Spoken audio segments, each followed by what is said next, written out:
ci mu nga wax naa leen ko nee naa leen Sen Petit Gallé du wëy rek Sen Petit Gallé dafa ànd ak jàng nekk intellectuel alors maa ngi taxaw ak Bintu nekk koo xamante ni ndeysaan moom it ren réussir na li nga xamante ni moom mooy son baccalauréat Bintu maa ngi leen nuyu. maa ngi lay fay.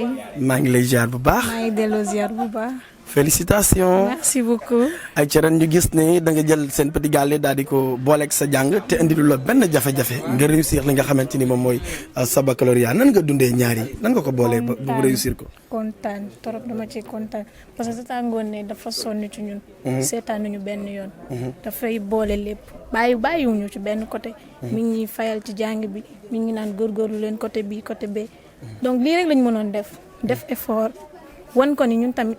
bàyyiwuñu suñu loxo ñun tamit boo defee dara ñun tamit dinañ la wan ne ñun tamit am nañ jom et que mën nañ ko te dinañ ko def. alors ban école nga doon jàngee ren. David Diop Mendez. David Diop Mendez ban série nga def. L2. lan ngay wax ñi nga xamante ni defaguñu bac lan nga leen di wax te bokk ci Sen Petit Gallé. ñu góorgóorlu jaar fi ñu jaar def ni ñun après duñ sonn quoi méttiwul concentration rek la laaj ak jàng méttiwul. kon neex na merci beaucoup félicitations. ndaxte maa ngi lay nuyu di la ziar. maa ngi lay fay alhamdulilah.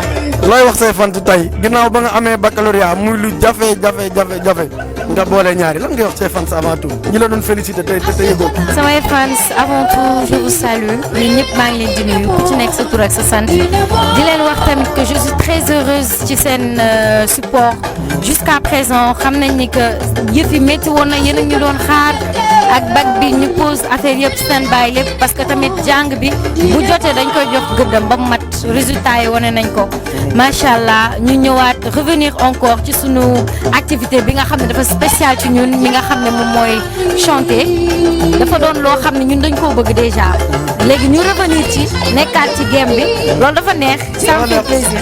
alors ndaxte nga nekk di jàng nga boole ko ak Sen Petit Gallé muy émission phare boo xamante ni daanaka ñëpp xam nañu ko nan nga def ba allier ñaari nan nga def ba boole ko parce que c'est un peu difficile ngay woy ba pare di jàng. Ah, c'est une question de volonté, hein, je pense. Personnellement, moi, je pense que c'est juste une question de volonté.